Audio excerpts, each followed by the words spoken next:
Vous écoutez Monsieur Imo, le podcast belge qui répond à toutes vos questions concernant l'immobilier.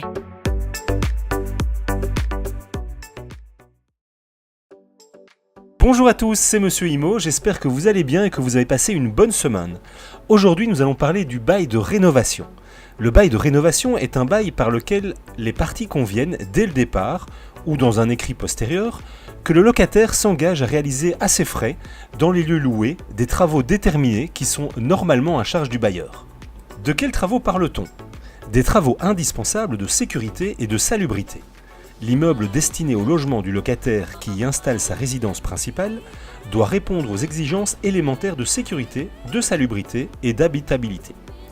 Tout propriétaire devra donc faire les travaux nécessaires. Toutefois, le locataire peut s'engager à faire à la place du propriétaire tous les travaux nécessaires pour rendre le bien conforme aux nouvelles exigences. Deuxièmement, l'entretien, les réparations ou les travaux nécessaires pour mettre le logement en bon état. Et enfin, l'agrandissement, l'embellissement ou l'amélioration du bien loué. Le locataire devra signer une convention avec son propriétaire. Cette convention devra être écrite, un accord verbal est insuffisant. Les travaux devront y être décrits avec précision. Une formule comme « obligation de rendre l'installation électrique conforme » peut être considérée comme trop vague.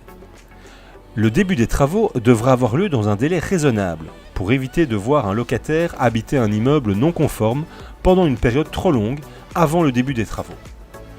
Si le locataire finance les travaux, il devra bien entendu recevoir une contrepartie. La convention devra la préciser. Pendant la durée convenue pour l'exécution des travaux, le propriétaire ne pourra pas demander de paiement de loyer à son locataire. De plus, le propriétaire devra également s'engager, soit à renoncer pendant une période déterminée, et qui peut être supérieure à 9 ans, à toute possibilité de mettre fin au bail, ou à ne pas demander de révision du loyer, soit à concéder au locataire une remise ou une diminution du loyer. Certains propriétaires peu scrupuleux pourraient dès lors s'engager à consentir au locataire une diminution du loyer pour l'inviter à financer les travaux et immédiatement après l'exécution de ces travaux, demander une résiliation du bail, par exemple pour occupation personnelle. Le locataire prudent devrait dès lors demander plus de garanties dans la convention de rénovation. Par exemple, en demandant la restitution du coût des travaux qu'il a financés si la résiliation du bail intervient en déant un délai à préciser. À la fin des travaux, propriétaires et locataires devront se revoir pour constater que les travaux ont correctement été réalisés par le locataire. Aucune compensation financière ne sera versée au locataire pour la plus-value qu'il aura apportée à l'immeuble puisqu'il recevra une contrepartie. Les conditions spécifiques à respecter pour le bail d'habitation à Bruxelles. Le bail de rénovation doit avoir une durée minimale de 3 ans. Le délai pour réaliser les travaux est de maximum 12 mois. Un bail de rénovation peut entraîner l'inapplication des exigences de sécurité, mais aux conditions suivantes. Le bien ne peut être occupé jusqu'à la fin des travaux. Si le bien est occupé pendant les travaux, seuls certains travaux définis par le gouvernement peuvent faire l'objet d'un bail de rénovation. Aucun loyer ne peut être exigé pendant la durée des travaux. Vous avez une question, laissez-nous celle-ci sur les réseaux sociaux, nous y répondons. La question du jour, puis-je, en tant que mineur non marié, acheter un bien immobilier ? Un enfant mineur peut devenir propriétaire lorsqu'il hérite par exemple, mais il n'a pas la capacité de vendre ou d'acheter un bien immobilier. Par contre, il peut être représenté par ses parents pour réaliser une de ces opérations. Les parents agissent dans ce cadre au nom et pour compte de l'enfant mineur. Au préalable, ils devront obtenir une autorisation du juge de paix du domicile du mineur. Il faudra avant tout veiller à protéger les intérêts de l'enfant.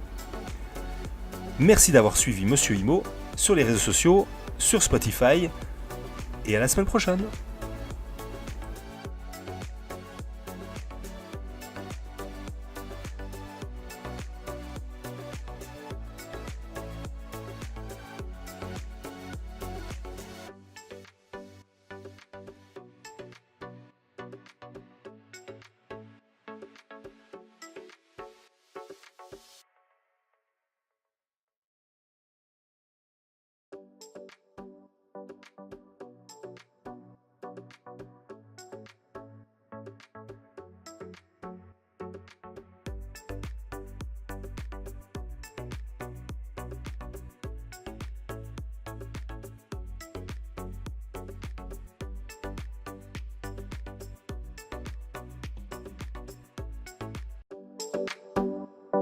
Le contenu vous a plu ?